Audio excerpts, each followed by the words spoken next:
பகையின் ஓசையில் காதலின் மௌனம். நான் அக்கா மாதிரியெல்லாம் நடிக்க மாட்டேன் அப்படின்னு சொன்ன அன்விதா கிட்ட, அப்படியெல்லாம் சொல்லாதம்மா. உன்னோட அக்காவை என் பேரன் உயிருக்கு உயிரா காதலிச்சிருக்கான். என்ன காரணத்தினாலேயோ அன்னைக்கு அவன் பிரிஞ்சிருக்கான்னா ஏதாவது காரணம் இருக்கும். ஆனா அந்த காரணம் இப்ப வரைக்கும் எனக்கு தெரியல. அவன் அதே குற்ற உணர்வுல இருக்கானோன்னு எனக்கு கொஞ்சம் பயமா இருக்குமா. அதனாலதான் அவனுடைய குணமெல்லாம் இப்போ ரொம்ப மாறி போயிருக்கு. கிட்டத்தட்ட மிருகமாவே மாறிட்டான். அவன் பக்கத்துல போறதுக்கே எல்லாரும் பயப்படுறாங்க. எங்க டாக்டர்ஸ் கூட போக மாட்டேன்னு சொல்றாங்க.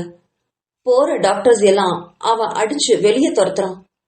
அவனை மனுஷனாக்கணும்னா உன்னால மட்டும்தாமா முடியும் அப்படின்னு சொன்னாரு. கொஞ்ச நாளைக்கு மட்டும் ஆதிராங்கிற பேர்ல அவன் கூட இருந்து அவனை பழைய நிலைமைக்கு கொண்டு வந்து கொடுத்தினா எனக்கு அதுவே போதுமா. இந்த வயசான காலத்துல எனக்கு வாரிசுன்னு இருக்கிறது என் பேரன் சைத்தன்யா மட்டும்தான். அவனும் என்னை விட்டு போயிட்டானா அதை என்னால தாங்கவே முடியாதுமா அப்படின்னு தன்னோட வயசையும் பொருட்படுத்தாம கண்ணு கலங்கினாரு பெரியவர். அதை பார்த்த அன்விதாவுக்கு என்னவோ போல ஆயிடுச்சு. பக்கத்துல வந்து அவரை கையை பிடிச்சு அவரை நாற்காலியில உட்கார வச்சு அவருக்கு தண்ணி கொடுத்தா. அதை குடிச்ச பெரியவர் அவளுடைய முடிவை சொல்லுமாறு வற்புறுத்தினாரு. அவ முடியவே முடியாதுன்னு எவ்வளவோ சொன்னா. ஆனா பெரியவர் கையெடுத்து கும்பிட்டு கெஞ்சி கேட்கவும் என்ன பண்றது இவரை அப்படின்னு புரியாம தவிச்சு போனான். ஆதிராங்கிற பெயர்ல சைத்தன்யா கிட்ட போறதுக்கு அவளுக்கு ரொம்ப பயமா இருந்தது. அதுவும் தன் அக்காவை ஏமாத்தின அவன்கிட்ட போறதுக்கு ரொம்ப வெறுப்பா இருந்தது அவளுக்கு. ஆனா அந்த பெரியவர் விவரம் புரியாம இப்படி பேசுறாரு.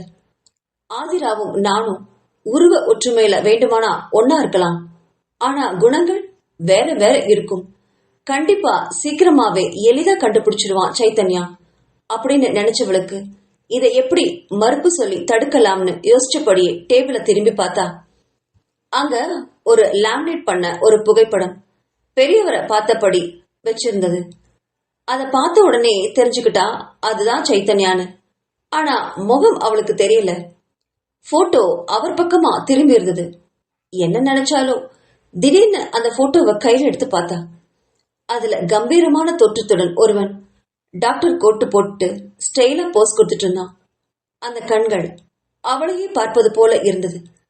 அதே கண்கள் அதே கண்கள். அதை பார்த்தவளுக்கு அதிர்ச்சியில அவளுக்கு பேச்சே வரல. மறுபடியும் அவளுக்கு தலையெல்லாம் சுத்த ஆரம்பிச்சது. கீழே விழப்போனா. பெரியவர் உடனே பார்த்து அவளை தாங்கி பிடிச்சு பக்கத்துல இருக்கிற நாற்காலியில உட்கார வச்சாரு. கையில இருந்த அந்த போட்டோவையே ரொம்ப நேரம் பார்த்துட்டு இருந்தா அன்விதா. இது இது அப்படின்னு கேட்டபடி பெரியவரை பார்க்க இவன்தாமா சைத்தன்யா என் பேரன் அப்படின்னு பெருமையோட சொன்னாரு. அவர் சொன்னதை கேட்டு அவளால கண்ணீரை அடக்கவே முடியல. கதறி கதறி அழுதா. தான் மனசுல இத்தனை நாளா தோன்றிய உருவம் கடவுள் என்ன நினைச்சு என்னை இங்க அனுப்பி வச்சிருக்காரு அப்படின்னு நினைச்சவ அடுத்த வினாடி பெரியவரை நிமிர்ந்து பார்த்து, சார், நான் சைத்தன்யா கிட்ட ஆதிராவா நடிக்க போறேன் சார் என்று கூறினாள் அன்விதா. அவ அந்த வார்த்தைய சொன்னதை நம்ப முடியாம பார்த்தாரு. நிஜமாவா சொல்ற அப்படின்னு கேட்டவருக்கு பதிலா ஆமா அப்படின்னு மௌனமா தலையசைச்சா. பெரியவருக்கு மனசுல ரொம்ப நிம்மதியா இருந்தது. அவளை சம்மதிக்க வைக்க அரும்பாடு படணும்னு நினைச்சிட்டு இருந்தவரு இவ்வளவு சீக்கிரத்துல அவ சம்மதம் சொல்லுவான்னு கொஞ்சம் கூட அவர் எதிர்பார்க்கல. அன்விதாவோட கைகளை தன்னோட உள்ளங்கையால பற்றி தாங்கியவர் இந்த உதவிய எத்தனை ஜென்மம் எடுத்தாலும் மறக்கவே மாட்டேம்மா அப்படின்னு சொன்னபடி அவளுடைய கைகள்ல தன்னோட தலையை பதிச்சாரு. அதுல இருந்து கண்ணீர் துளிகள் வரவும் அன்விதா பதறி அடிச்சு பின்வாங்கினா. சார், தயவு செஞ்சு இந்த மாதிரி எல்லாம் என்கிட்ட அழாதீங்க அப்படின்னு சொன்னவ கண்களை தொடச்சுக்கிட்டு பெரியவரை பார்த்து, எனக்கு சில விஷயங்கள்ல சந்தேகம் இருக்கு சார், அதை மட்டும் எனக்கு தெளிவு பண்ணி கொடுத்தீங்கன்னா அதுக்கப்புறம் நம்ம என்ன பண்ணலாம்னு யோசிக்கலாம் அப்படின்னு சொன்னான். இவ்வளவு சீக்கிரத்துல அவ தெளிவா பேசுவான்னு எதிர்பார்க்காத பெரியவர் அன்விதாவை பார்த்து மெச்சிய புன்னகையில உட்காரும்படி சொன்னாரு. அவளும் பழைய நாற்காலியில உட்கார பெரியவரும் அவருடைய நாற்காலியில உட்கார்ந்தாரு. அதுக்கப்புறம் அன்விதாவை பார்த்து, முதல்ல இந்த சாருன்னு கூப்பிடுறத விட்டுருமா. இனி நானும் உனக்கு தாத்தா தான், நீயும் என தாத்தானே கூப்பிடு அப்படின்னு சொன்னாரு. அதை பார்த்து புன்னகை பூத்தவள, உன்னோட அக்காவும் உன்ன மாதிரி தான் இருப்பாங்க இல்லையா அப்படின்னு யோசனையோட கேட்டவர்கிட்ட, ஆமாங்க, இப்ப நான் என்ன பண்ணணும் அப்படின்னு திருப்பி கேட்டா. சைத்தன்யா சுயநினைவோட தாமா இருக்கான். ஆனா அவனால எழுந்து நடக்க முடியாது. 3 வருஷத்துக்கு முன்னாடி என் பேரன் எப்படி இருந்தான் தெரியுமா? சிங்க மாதிரி கம்பீரமா. அவன் வந்தாலே ஹாஸ்பிட்டல்ல எல்லாரும் பயந்து நடுங்குவாங்க. அவன் எந்த அளவுக்கு கோவக்காரனோ அதே அளவுக்கு அன்பானவனும் கூட. ஆனா இப்போ அவன் பக்கத்துல யாருமே போக முடியலமா. யாருமே அவன் அறைக்குள்ள அனுமதிக்கிறதே இல்லை அப்படின்னு வருத்தத்தோட சொன்னாரு. ஏன் சார் அப்படி அப்படின்னு கேட்டவளை ஏறிட்டு பார்த்த பெரியவர், தாத்தான்னு கூப்பிடுமா அப்படின்னு திருத்தினாரு. சரிங்க தாத்தா. ஏன் அப்படி? அவருக்கு தான் சுயநினைவு வந்துருச்சு. நீங்க மறுபடியும் ட்ரீட்மெண்ட் கொடுத்தா ஒருவேளை நல்லா நடக்கவும் ஆரம்பிக்கலாம் இல்லையா அப்படின்னு கேட்டா. அதுதான்மா, அதான் இங்க பிரச்சனையே. ட்ரீட்மெண்ட் கொடுக்க அவன் அனுமதிக்கிறதே இல்லை. எங்களுக்கு நல்லா தெரியும், சைத்தன்யா ட்ரீட்மெண்ட்டுக்கு ஒத்துழைச்சா அவனுடைய மன தைரியத்துக்கு சீக்கிரமாவே எழுந்து நடக்க முடியும்னு. அந்த அளவு கடுமையா முதுகெலும்பு பாதிக்கப்படவே இல்லை. ஆனா அவன் ட்ரீட்மெண்ட்டுக்கு எங்களை உள்ளவே விட மாட்டேங்கிறாமா அப்படின்னு சொன்னாரு. ஏன் ட்ரீட்மெண்ட் பண்ண மாட்டேங்கிறாரு? அவரே ஒரு டாக்டர் தானே தாத்தா. அவருக்கு அவருடைய உடல்நிலை பத்தி தெரியாதா? அப்படி இருக்கும்போது ஏன் ட்ரீட்மெண்ட்டுக்கு ஒத்துழைக்க மாட்டேங்கிறாரு அப்படின்னு கேட்டா. அதான்மா, எங்க எல்லாருக்கும் பெரிய புதிரா இருக்கு. அவனுக்கு உயிர் வாழவே பிடிக்கலன்னு சொல்றான். போன வாரம் கூட அவன் ட்ரீட்மெண்ட்டுக்கு ஒத்துக்காத போதும் அவனை ரொம்ப கம்பல் பண்ணி மருந்து கொடுத்தோம். ஆனா அந்த மருந்து கொடுத்த டாக்டரை கண்ணாடி டம்ளரை வச்சு அவர் அடிச்சு மண்டையை பொழந்துட்டான். அப்படி அடிப்பட்ட மருத்துவர் இதே ஹாஸ்பிட்டல்ல ட்ரீட்மெண்ட்டுக்கு படுத்துட்டாரு. அது கேள்விப்பட்ட எந்த டாக்டருமே சைத்தன்யா பக்கத்துல கூட போறதில்லம்மா. அவ்வளோ மிருகமா இருக்கான். ஆனா நான் போனா மட்டும் ஒரு 5 நிமிஷம் பொறுமையா பேசுவான். 5 நிமிஷத்துக்கு அப்புறம் என்னையும் கழுத்தை பிடிச்சு வெளியே தள்ளாத குறையா அவன் ரூம்ல இருந்து வெளில அனுப்பிடுவான் அப்படின்னு சொன்னாரு பெரியவர். சாப்பாடு கொடுக்கறதுக்கு கூட நான் தாமா போறேன். நர்ஸு கூட யாரும் அவன் ரூமுக்கு வரவே கூடாதுன்னு சொல்லிருக்கான். ஒரு தடவை அவனுக்கே தெரியாம நான் மயக்க மருந்து அவன் சாப்பாட்டுல கொடுத்துட்டேன், தூங்க வச்சேன். அப்படி மயக்கத்துல இருக்கும்போதுதான் ஆதிரா ஆதிரான்னு பேரை சொல்லிட்டே இருந்தான். அப்பதான் எனக்கு ஆதிராவை பத்தி டிடெக்டிவ் ஏஜென்சி வச்சு விசாரிக்கவே தோணுச்சு. எப்படியாவது ஆதிராவை கூப்பிட்டு வந்து அவன்கிட்ட சேர்த்தணும்னு நினைச்சேன். ஆனா ஆதிரா இறந்துட்டான்னு தெரிஞ்சப்புறம் மனசெல்லாம் வெறுத்து போச்சுமா. என் பேரனை காப்பாத்தவே முடியாதோன்னு பயந்துட்டேன்.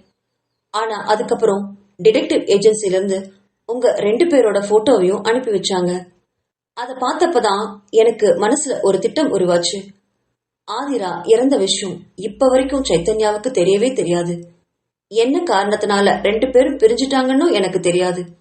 ஆனா கண்டிப்பா சைத்தன்யா பேர்ல எந்த தப்பும் இல்லைங்கிறது அவன் ஆதிரா ஆதிரான்னு கூப்பிடுறதே தெரியுதேமா.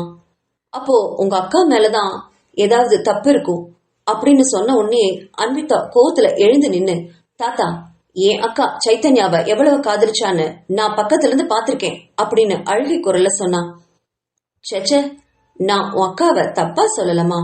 ஏதோ ஒண்ணு அவங்களுக்குள்ள நடந்திருக்கு. அது என்னன்னு நமக்கு தெரியாது. அப்படி இருக்கிற பட்சத்துல என் பேரன் இப்போ எழுந்து நடக்கணும். அதுதான் இப்போ ரொம்ப முக்கியம். அதுக்கப்புறம் அவன்கிட்ட நம்ம எல்லா உண்மையும் சொல்லிடலாம். அதை கேட்ட அன்விதா, அது எப்படி தாத்தா? இப்போதைக்கு நான் எங்க அக்கா மாதிரி நடிச்சு அவரை ஏமாத்திடலாம்.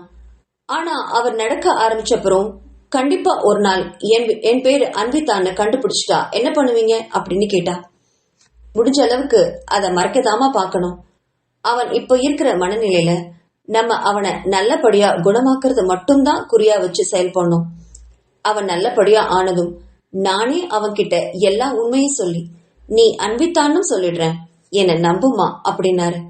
அதுக்கப்புறம் உன்னோட வாழ்க்கைய நீ இஷ்டப்படி வாழ்ந்துக்கோ, என் பேரன் உன்னோட வாழ்க்கையில தலையிடாம நான் பாத்துக்கிறேன் அப்படின்னு சொன்னாரு பெரியவர். அதை கேட்டு வருத்தமா புன்னகைச்சா அன்விதா. இனி எனக்கென்று என்ன வாழ்க்கை இருக்கு அப்படின்னு மனசுல நினைச்சவ, சரிங்க தாத்தா, இப்போ சைத்தன்யா அவர் எங்க அப்படின்னு தயங்கியபடி கேட்டா. இதே தளத்துலதாமா அந்த கடைசி ரூம் இருக்கு, அதுலதான் இருக்கான் அப்படின்னு சொன்னவரை பார்த்து திகச்சா.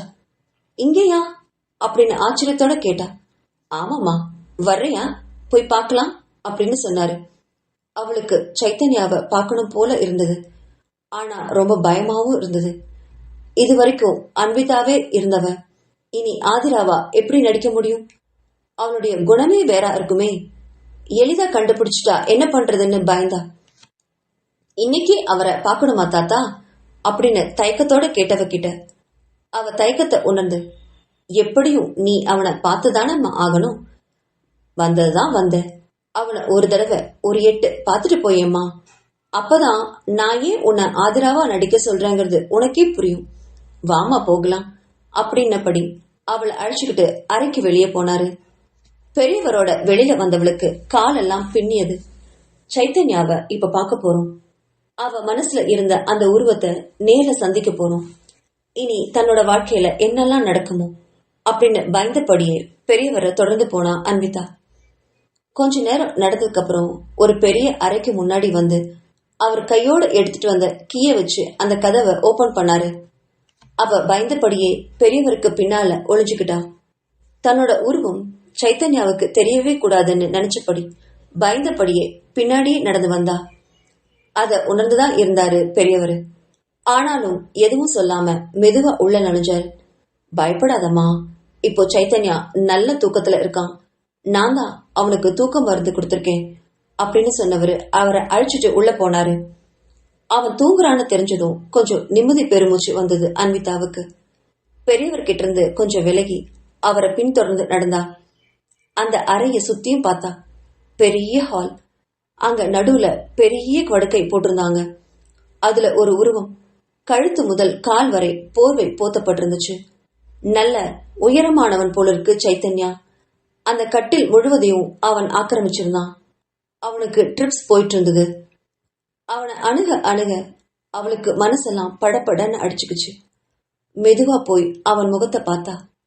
அப்படியே ஒரு வினாடி அதிர்ந்து உறைந்து போனா. ஏனா ஏனா அத்வைத்தோட உருவமும் அவனோட உருவமும் ஒரே மாதிரி இருந்தது. அதே சுருண்ட முடி. தூக்கத்துல கூட கீழ் உதட்ட கடிச்சபடி இருந்தான். முகத்துல நல்ல இறுக்கம் தெரிஞ்சது. அத்வைத் பிறந்த நாள் முதல் இன்னைக்கு வரைக்கும் அவதான் வளர்த்துட்டு வரா. அவன் எப்படி தூங்கும் போது இருப்பானோ அதே மாதிரி சைத்தன்யாவும் இருந்தான். அத்வைத் தூங்கும் போது வாரி அணைச்சுக்கவும் செய்வா. அதே மாதிரி இவனையும் வாரி அணைச்சுக்கிட்டு வயித்தோட வயித்தா கட்டி பிடிச்சுக்கணும் போல ஒரு உணர்வு. அந்த முகத்தை கூர்ந்து நோக்கியவ ஏதோ ஒரு இழப்பு அங்க இருப்பது போல இருந்தது.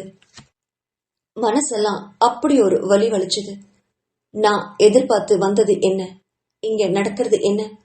அவனை நேர்ல பார்க்கணும், அவன் மரியாதையை கெடுத்து அவனை கதறடிக்கணும் அப்படியெல்லாம் நினைச்சிட்டு வந்தேன். ஆனா இப்போ அவளே அவனுடைய காலடியில விழுந்து கிடக்கிறாளே. அவளையும் அறியாம அவனுடைய நெற்றியில கை வச்சா. அவனுடைய சுருண்ட முடியில விரல்களை விட்டு தடவி கொடுத்தா. பக்கத்துல பெரியவர் நிக்கிறது கூட அவ உணரவே இல்லை.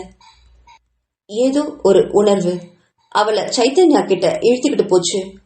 பக்கத்துல இருந்த பெரியவர் இவளோட செய்கைகளை பார்த்துக்கிட்டு தான் இருந்தாரு. அவருக்கு இதழ்ல கொஞ்சம் சின்னதா ஒரு புன்னகை வந்தது. நான் நினைச்சது நடந்துருச்சு. இனி சைத்தன்யாவும் அன்விதாவும் ஒன்னு சேரணும் அப்படின்னு மனசார கடவுளை பிரார்த்தித்துக்கிட்டாரு அந்த பெரியவர். அவளையும் அறியாம சைத்தன்யாவை பார்த்துக்கிட்டே இருந்தவளுக்கு அவனுடைய உதடுகள் ஏதோ ஒரு பெயரை உச்சரிக்கிறது மாதிரி தோணுச்சு. அது என்னன்னு கூர்மையா கேட்டா அன்விதா. சைத்தன்யா உச்சரிச்ச அந்த பெயரை கேட்டவளுக்கு மூச்சே அடைச்சு போச்சு. ஒரு நிமிஷம் நான் ஏன் உயிரோட இருக்கோன்னு கூட அவளுக்கு தோணிடுச்சு. ஏன்னா அவன் உச்சரிச்ச பெயரு ஆதிரா. ஆதிரா. தூக்கத்துல கூட தன்னோட அக்காவோட பெயரையே சொல்லிட்டு இருந்தான் சைத்தன்யா. அதை கேட்டவளுக்கு அவளையும் அறியாம கண்கள்ல நீர் வழிய ஆரம்பிச்சது. அந்த சூடான கண்ணீர் துளிகள் அவனுடைய கைகள்ல விழ அந்த கைகள் கொஞ்சம் அசைய ஆரம்பிச்சது. அதை உணர்ந்ததும் உடனே கண்களை அழுத்தமா தொடச்சுக்கிட்டு அதுக்கு மேல அங்க நிக்க பலமே இல்லாதவள் போல பெரியவரை பார்த்து, நம்ம வெளில போயிடலாம் தாத்தா அப்படின்னு சொன்னா அவசரமா. அதை கேட்டவர் மௌனமா தலையசிச்சபடி அவளை கூப்பிட்டுக்கிட்டு வெளில வந்தாரு. மறுபடியும் அவங்க அந்த பழைய அறைக்கே வந்த அன்விதா, சைத்தன்யா இனி எப்ப கண்ணு முழிப்பாரு அப்படின்னு கேட்டா. எப்படியும் சாயங்காலம் ஆயிடுமா. அப்புறம் அவனுக்கு சாப்பாடு கொடுத்துட்டு மறுபடியும் தூக்க மருந்து கொடுக்கணும். இல்லாட்டி நைட்டு முழுவதும் தூங்கவே மாட்டான் அப்படின்னு எங்கேயோ பார்த்தபடி வெறுத்தபடி சொன்னாரு. என்னது, மறுபடியும் தூக்க மருந்தா அப்படின்னு அதிர்ச்சியோட கேட்டவ, இப்படி பேஷண்ட்டுக்கு அடிக்கடி தூக்க மருந்து கொடுக்க கூடாது தாத்தா, அது தெரியுமா உங்களுக்கு? நீங்க என்ன டாக்டரா? ஒரு மருத்துவரை கலந்து ஆலோசிச்சுதான் மருந்து கொடுக்கணும் அப்படின்னு கோவத்தோட கத்தினா. அதை கேட்டு சிரிச்ச பெரியவர், நானும் உன்ன மாதிரி ஒரு டாக்டர் தாமா அப்படின்னாரு. அதுல திகைச்சு போனவ, எங்க குடும்பமே டாக்டர் குடும்பம் தெரியுமா? நான், என்னோட மனைவி, என்னோட பையன், என்னோட மருமக, அப்புறம் என்னோட பேரன் எல்லாமே டாக்டர்ஸ்மா. இப்போ நீயும் டாக்டர் தானே அப்படின்னு கேட்டுட்டு சிரிச்சாரு. வேற வழி இல்லம்மா, அந்த தூக்க மருந்துல சில ட்ரீட்மெண்ட் மருந்தையும் கலந்துதான் கொடுக்கறேன், அதனால ஒன்னும் பயம் இல்ல அப்படின்னு சொன்னாரு. அதை பார்த்து புன்னகைச்சபடி பேசாம இருந்தா அன்விதா. சரிங்க தாத்தா, நான் அப்போ கிளம்பட்டுமா? நாளைக்கு வந்து சைத்தன்யாவை பாக்குறேன் அப்படின்னு சொல்லி எழுந்து நின்னா. அப்போ அவர் பக்கத்துல அவர் செல்போன் ரெட் லைட் மின்னி அலாரம் ஒண்ணு சத்தமா ஒலிக்கவும் அதை கண்டு அதிர்ந்து போனவர் அன்விதாவை பார்த்து, சைத்தன்யா கண்ணு முடிச்சிட்டாமா, அவன் தான் கூப்பிடுறான், அவனுக்காக தான் இந்த அலாரம் செட் பண்ணிருக்கேன், என்னன்னு தெரியலையே, இந்த நேரத்துல பொதுவா அவன் கண்ணு முழிக்கவே மாட்டான், என்னாச்சுன்னு தெரியலையேமா அப்படின்னு பதறி போனவர் சாவியை எடுத்துக்கிட்டு ஒரே ஓட்டமா வெளில போனாரு. ஒரு வினாடி நின்னு அன்விதாவை திரும்பி பார்த்து, நீ எதுக்கும் என் கூட வாமா அப்படின்னு அவளையும் அழைச்சிட்டு மறுபடியும் அதே அறைக்கு போனாரு பெரியவர். என்னாச்சு அப்படின்னு பதறி அடிச்சுக்கிட்டு பெரியவருக்கு பின்னாடியே ஓடி போனா அவ. அந்த அறை கதவை திறந்தவர் அதிர்ந்து போய் அப்படியே நின்னாரு. ஏனா அங்க ரத்தம் சிவந்த கண்களோட படுக்கையில படுத்தபடி அவரையவே பார்த்து முறைச்சுக்கிட்டு இருந்தான் சைத்தன்யா. அவர் உள்ள வர வர பக்கத்துல இருந்த ஒரு கண்ணாடி டம்ளரை எடுத்து அவர் பக்கம் ஓங்கி வீசி எரிஞ்சான் சைத்தன்யா. அதை கண்டு அதிர்ந்து போனவர் அங்கே நின்னுகிட்டாரு. என்னாச்சு சைத்தன்யா, ஏன் இப்படி பண்ற அப்படின்னு புரியாம கேட்டாரு. உங்களுக்கு நான் எவ்வளவு தடவை சொல்றது, நான் தூக்கத்துல இருக்கும்போது யாரையும் கூட்டிட்டு வந்து என்ன காட்டாதீங்கன்னு. இப்போ என்னோட ரூமுக்கு வந்தது யாரு அப்படின்னு ரௌத்ரமா கர்ஜித்தான் சைத்தன்யா. அந்த குரல்ல நடுங்கி போனா அன்விதா. பெரியவர் இவனுக்கு எப்படி தெரிஞ்சது அப்படின்னு நினைச்சபடியே அதிர்ச்சியோட அவனை பார்த்துக்கிட்டே, அப்படி யாரும் வரல சைத்தன்யா அப்படின்னு சொன்னாரு. பொய் சொல்லாதீங்க தாத்தா, எனக்கு தெரியும், என்னோட ரூமுக்கு இப்ப யாரோ வந்திருக்காங்க, இங்க பாருங்க, என் கையில எல்லாம் அவங்களுடைய கண்ணீர், அவங்க யாருன்னு எனக்கு தெரியணும், எனக்காக இந்த உலகத்துல இந்த அளவுக்கு கண்ணீர் வடிக்கிற ஒரு ஜீவன் இருக்கா என்ன, அது எனக்கு தெரிஞ்சே ஆகணும் அப்படின்னு நக்கலோட கேட்டான் சைத்தன்யா. அப்படி யாரும் வரல சைத்தன்யா, ஒரு டாக்டர் தான் உனக்கு ஊசி போடுறதுக்கு வந்தாரு அப்படின்னு சொன்னாரு பெரியவர். தாத்தா, என்னை பத்தி உங்களுக்கு நல்லா தெரியும், எனக்கு பொய் சொல்லி ஏமாத்தினா சுத்தமா பிடிக்காது. நீங்க வேலைக்கு வச்சிருக்கிற டாக்டர்ஸ் எல்லாம் சம்பளத்துக்காக வேலை செய்யறவங்க, யாரும் எனக்காக அழமாட்டாங்க. இப்போ இங்க வந்தவங்க யாருமே டாக்டர் இல்ல, தயவு செஞ்சு உண்மை சொல்லுங்க அப்படின்னா. அதுக்கப்புறமும் அவன் கிட்ட பொய் சொல்லி எந்த பிரயோஜனமும் இல்ல அப்படின்னு நினைச்சவர் அவனை நோக்கி மெதுவா நடந்து வந்தாரு. பின்னால திரும்பி நீயும் வாமா அப்படின்னு சொன்னபடி உள்ள வந்தாரு பெரியவர். உள்ள வந்த அந்த உருவத்தை அவனால சரியா பார்க்க முடியல. அவள் தன்னோட தாத்தாவுக்கு முதுகுக்கு பின்னாடியே மறைச்சுக்கிட்டு நடந்து வந்தா. கழுத்தை ஓரளவுக்கு மேல திருப்பவும் முடியல.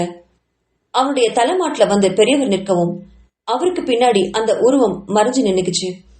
தாத்தா, 2 பேரும் என்னோட கால் கிட்ட வாங்க, தலைக்கிட்ட நின்னா என்னால எப்படி உங்களை பார்க்க முடியும் அப்படின்னு எரிஞ்சு விழுந்தான்.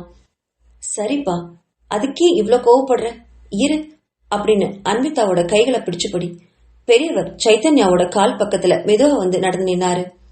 அப்பவுமே அவ முகத்தை காட்டாம மறைச்சுக்கிட்டே வந்தா. தாத்தா கொஞ்சம் குண்டா இருந்ததுனால அவளுடைய ஒல்லியான உருவம் முழுவதுமே அவருக்கு பின்னால மறைஞ்சுக்குச்சு.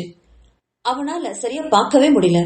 எரிச்சல் அடைஞ்ச சைத்தன்யா கடுமையான குரல்ல, தாத்தா விலகி நில்லுங்க, யாரு நான் பாக்குறேன் அப்படின்னா.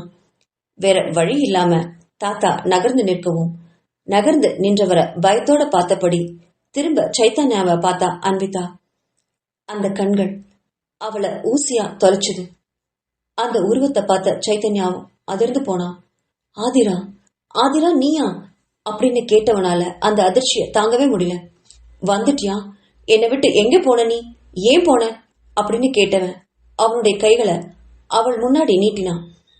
அவன் ஆதிரான்னு அழைச்சதுமே வெறுத்து போனான் அன்விதா. ஐயோ, இவன் தன்னை அக்கான்னு நினைச்சிட்டு இருக்கான். இவன் கிட்ட எப்படி தான் ஆதிரா இல்ல அன்விதான்னு சொல்றது? அத சொல்லவும் கூடாதுன்னு பெரியவர் சொல்லிருக்காரே. ஆதிரா போல நடிக்கிறதெல்லாம் என்னால முடியுமா அப்படின்னு தவிச்சு போனா அன்விதா. ஆனா அவன் அவளை நோக்கி கைகளை நீட்டவும் அந்த கைகளை அவளையும் அறியாம ஓடி போய் பிடிச்சுக்கிட்டா. அன்விதாவோட கைகளை இறுக்கமா பிடிச்சுக்கிட்ட சைத்தன்யாவும் அவளை இழுத்து தன் மார்பு மீது போட்டுக்கிட்டான். அவளை நல்லா இறுக்கி பிடிச்சுக்கிட்டவன் ஆதிரா ஆதிரான்னு இறுக தழுவி அவளுடைய கன்னங்கள்ல முத்தம் கொடுத்தான். அதை எதிர்பார்க்காதவ திகைச்சு போனான். அவனுடைய எச்சில் பட்டதும் உயிரே போயிடும் போல இருந்தது அன்விதாவுக்கு. ஐயோ, நான் ஆதிரா இல்லன்னு கத்தனும் போல இருந்தது. அவனை விட்டு விலக நினைச்சா. ஆனா அவன் இரும்பு பிடியா அவளை இறுக்கமா அணைச்சுக்கிட்டு இருந்தான். அவளால அவனுடைய அணைப்பிலிருந்து விலகவே முடியல. சைத்தன்யாவுக்கு ஆதிராவை பார்த்த அவ்வளோ சந்தோஷம். அவனுடைய மூச்சு காத்து அவ காது பக்கத்துல கேட்டுச்சு. அவ காது பக்கத்துல வந்து ஆதிரா ஆதிரான்னு சொல்லவும் அவளுக்கு உயிர் போற வலி மட்டும்தான் வந்தது. தன்னோட அக்காவை விரும்புற சைத்தன்யாவை தங்கை அணைச்சுக்கிட்டு இருக்கா. இதெல்லாம் கடவுளுக்கே பொறுக்காது அப்படின்னு மனசுல புலம்பியவளுக்கு சைத்தன்யாவோட தொடுகையில கரைஞ்சுதான் போயிட்டு இருந்தா. அவனுடைய கைகளுக்குள்ள அழகா அடங்கி போனவ அன்பிதா. கொஞ்ச நேரம் அந்த 2 பேத்தோட சங்கமத்தையும் பார்த்துக்கிட்டே இருந்தாரு பெரியவர். தன்னோட பேரனோட கைகள்ல இருந்து அன்விதா தவிச்சு போய் இருக்கிறத உணர்ந்தவர் சைத்தன்யாவிடமிருந்து அன்விதாவை பிரிச்சாரு. இங்க பார் சைத்தன்யா, நீ இப்ப இருக்கிற நிலைமையில இப்படி எல்லாம் உணர்ச்சி வசப்படவே கூடாது அப்படின்னு சொன்னபடி சைத்தன்யா கிட்ட இருந்து அன்விதாவை விலக்கி விட்டாரு. அவன் விட்டதும் தான் அவளுக்கு மூச்சே வந்தது. உடனே எழுந்து பெரியவருக்கு பின்புறமா மறைஞ்சு நின்னுக்கிட்டா. ஆனா சைத்தன்யா ஆதிராவை பிரிந்து போறத ஒப்புக்கவே இல்லை. மறுபடியும் அவ புறமா கையில நீட்டி ஆதிரா ஆதிரான்னு கேட்டுக்கிட்டே இருந்தான். பெரியவர் எவ்வளவு சமாதானம் சொல்லியும் அவன் மறுபடியும் அன்விதாவை பிடிச்சு இழுத்து அணைச்சுக்கிட்டே இருந்தான். அன்விதா ரொம்ப கஷ்டப்படுவதை உணர்ந்த பெரியவர் வேற வழி இல்லாம அவனுக்கு மறுபடியும் தூக்க மருந்த இன்ஜெக்ஷனா மேல இருக்கிற ட்ரிப்ஸ்ல ஏத்தினாரு. கொஞ்ச நேரத்துல ஆதிரா ஆதிரான்னு சொல்லி மயக்கத்திலே ஆழ்ந்தான். அவன் மயக்கத்துல ஆழ்ந்ததும் அவளுடைய கைகள் அவனுடைய கைகள்ல இறுக்க பிடிச்சிருந்தது. அத அவளால பிரிச்சு எடுக்கவே முடியல. தன்னோட அக்காவை இவ்வளவு உயிராகவா நேசிச்சான்? அப்படி இருக்கும்போது இவன் எப்படி அக்காவை பிரிஞ்சான் அப்படின்னு குழம்பி போனா அன்விதா. மெதுவா அவனுடைய கைப்பிடியிலிருந்து தன்னோட கைகளை விலக்கி எடுத்துக்கிட்டா. சைத்தன்யா நல்ல ஆழ்ந்த உறக்கத்துக்கு போனான். 2 பேரும் அமைதியா அறையை விட்டு வெளியே வந்தாங்க. அவனை விட்டு வெளில வந்த அன்விதா பெரியவர்கிட்ட நாளைக்கு வர்றதா சொல்லிட்டு ஹாஸ்பிட்டலை விட்டு கிளம்பினா. மனசெல்லாம் ரொம்ப பாரமா இருந்தது. உடம்புல ஒவ்வொரு அணுவும் அத்வைத்தை பார்க்கணும் போல துடிச்சுது. அவனுடைய விதியை நினைச்சு சிரிச்சா. எந்த உருவம் தன்னோட மனக்கண்ணுல இத்தனை வருஷமா வந்து சித்திரவதை பண்ணிட்டு இருந்ததோ அதே உருவம் தன்னோட அக்காவோட காதலனா பார்த்து வந்த அதிர்ச்சியை அவளால தாங்கவே முடியல. தன் கையில இவ்வளவு வருஷமா வளர்ந்து வந்த குழந்தை அத்வைத் தன்னோட அக்காவோட குழந்தை மட்டுமே நினைச்சிட்டு இருந்தா. ஆனா அது அவள் மனம் கவர்ந்த கல்வனின் குழந்தை அப்படின்னு அவன் நினைச்சு கூட பார்க்கல. அவனை வாரி அணைக்கணுன்ற உணர்வை அவளால கட்டுப்படுத்தவே முடியல. உடனே ஆட்டோவை பிடிச்சுக்கிட்டு பிளே ஸ்கூலுக்கு போய் இறங்கினான். அவளை பார்த்து அங்க வேலை செய்யற பெண்மணி ஆச்சரியம் அடைஞ்சா. என்னம்மா, சாயங்காலம் தான் வரேன்னு சொன்னீங்க, மத்தியானமே வந்துட்டீங்களே அப்படின்னு கேட்டவகிட்ட, ஆமாங்க, கொஞ்சம் வேலையெல்லாம் சீக்கிரம் முடிஞ்சிருச்சு, அதான் நான் என் குழந்தைய நாளைக்கு கொண்டு வந்து விடுறேன், இப்ப கூட்டிட்டு போறேன் அப்படின்னு சொன்னபடி அத்வைத்தை பார்க்க உள்ள போனான். அங்க அத்வைத் நல்ல ஆழ்ந்த உறக்கத்துல இருந்தான். அதை பார்த்தவளுக்கு கொஞ்ச நேரத்துக்கு முன்னாடிதான் சைத்தன்யாவை இதே கோலத்துல பார்த்த நினைவு வர மெதுவா குழந்தைகிட்ட போனா அன்விதா. அவனை கூந்து பார்த்தா. அப்படியே சைத்தன்யா தான். அதுக்கப்புறம் ஒரு வினாடி கூட அவளால பொறுத்துக்கவே முடியல. குழந்தைய எடுத்து வாரி அணைச்சுக்கிட்டான். தன்னோட அம்மாவோட அணைப்புல கொஞ்சம் கண்ணு விழிச்ச அத்வைத் அன்விதாவோட கழுத்தை இறுக்கமா கட்டி பிடிச்சிட்டு சினுங்குச்சு. அம்மா வந்துட்டீங்களா, வீட்டுக்கு போலாமா, எனக்கு இங்க போர் அடிக்குது அப்படின்னு தூக்க கலக்கத்துல சொன்னான். போலாண்டா செல்லம் அப்படின்னு சொன்னவ குழந்தைக்கு அழகான ஒரு முத்தத்தை பரிசா கொடுத்துட்டு அவனை வாரி அணைச்சுக்கிட்டு அதே ஆட்டோல ஏறி வீட்டுக்கு வந்தா. குழந்தைய படுக்கையில கிடத்தினவ அவனுக்கு பக்கத்திலேயே படுத்துக்கிட்டு சைத்தன்யாவை பத்தி நினைக்க ஆரம்பிச்சா. கிட்டத்தட்ட 9 வருஷத்துக்கு முன்னாடி நீட் தேர்வு முடிஞ்சு கவுன்சிலிங்ல சர்டிபிகேட் வெரிஃபிகேஷன் சென்னையில நடைபெற்றுச்சு. அப்பதான் முதல்ல அவ சைத்தன்யாவை பார்த்தா. அன்னைக்கு நடந்த சம்பவம் இன்னைக்கும் அவ மனசுல படம் மாதிரி ஓடுச்சு. அத எப்ப நினைச்சாலும் அவளுக்கு உடம்பெல்லாம் புல்லரிக்கும். அப்பொழுதெல்லாம் துருதுருன்னு இருப்பா அன்விதா. ஆதிரா எல்லாம் அப்படி இல்லை. ஒரு இடத்த உட்கார்ந்தான்னா அவள் அம்மா அப்பா அனுமதி இல்லாம எழுந்து வேற எங்கேயுமே போக மாட்டா. ஆனா அன்விதா ஆதிராவுக்கு அப்படியே எதிர்ப்பதும். அவ ஒரு இடத்துல உட்காரவே மாட்டா. அன்னைக்கும் கவுன்சிலிங்ல அங்க இங்கன்னு பட்டாம்பூச்சி மூல சுட்டிட்டே இருந்தா. கும்பகோணத்துல வளர்ந்தனால அம்மா சகுந்தலா ரொம்ப கண்டிப்போடயே இருப்பாங்க. சுடிதாரு மாடர்ன் ட்ரெஸ் போடுறதுக்கெல்லாம் ஒப்புக்கவே மாட்டாங்க. +2 முடிச்ச அந்த நிலையில பாவாடை தாவணி போட்டுக்கிட்டு தான் 2 பேருமே கவுன்சிலிங்க்கு வந்திருந்தாங்க. அன்விதா அங்கும் இங்கும் சுத்திட்டு இருக்கிறத பார்த்த அம்மா, அன்விதா ஏன் அங்க இங்க போயிட்டு இருக்க? சர்டிபிகேட் வெரிஃபிகேஷனுக்கு இப்ப உங்களை கூப்பிட்டுருவாங்க, வந்து உட்காரு அப்படின்னு சத்தம் போட்டாரு. இதோ வந்துட்டேம்மா, எனக்கு அவசரமா ரெஸ்ட் ரூம் போகணும் அப்படின்னு சொன்னவகிட்ட, இருடி நானும் வரேன், தனியா போகாத, உனக்கு அது எங்க இருக்குன்னே தெரியாது அப்படின்னு சொன்னா சகுந்தலா. அட என்னம்மா நீங்க பாத்ரூம் போறதுக்கு கூடவா கூட வருவீங்க? இருங்கம்மா, அது எங்க இருக்குன்னு எனக்கு தெரியும், நான் போயிட்டு வந்துடுறேன், எனக்கு பாத்ரூம் அவசரம் என்று தன் அம்மா எவ்வளவு அழைத்தும் நிற்காமல் சிட்டாக பறந்து போனாள். அதோட விளைவு கொஞ்ச நேரத்துல அனுபவிக்கவும் செஞ்சா. கவுன்சிலிங் 3வது தளத்துல நடக்க எல்லாருமே அங்கதான் கூடியிருந்தாங்க. அதே தளத்துல டாய்லெட்டும் இருந்தது.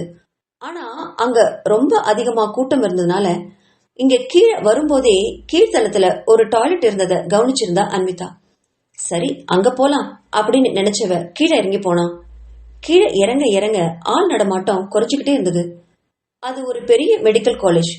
விடுமுறை காலம் அப்படிங்கறனால அங்க யாரும் இல்ல போல இருக்கு அப்படின்னு நினைச்சபடி சுற்றி முற்றும் கல்லூரியை பார்த்துக்கிட்டே டாய்லெட்டுக்கு பக்கத்துல போனவ அங்க பெண்கள் அப்படிங்கிற பெயர் பலகை ஒன்னு எழுதியிருக்கிறத பார்த்து அங்க உள்ள போனா. எல்லாம் முடிச்சுட்டு திரும்பி செல்றப்போ அவ கைகளை கழுவிட்டு திரும்பி பார்த்தவ அங்க அதிர்ந்து போய் நின்னா. ஏன்னா அங்க 2 ஆண்கள் அவளுக்கு பின்னாடி நின்னுட்டு இருந்தாங்க.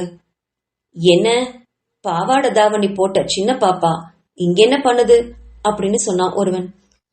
அது பாப்பாவுக்கு அவசரமா வந்திருக்கும், அதான் இப்படி ஒதுங்கலாம்னு வந்திருக்கு இல்லையா பாப்பா அப்படின்னு சொன்னான் இன்னொருத்தன். அவளுக்கு ஆபத்து வந்துருச்சுன்னு நல்லாவே புரிஞ்சுது. இங்கிருந்து ஓடிடணும்னு நினைச்சவ ஓட எத்தனைக்க மற்றொருவன் அவளுடைய தாவணியை பிடிச்சு இழுத்து உருவினான்.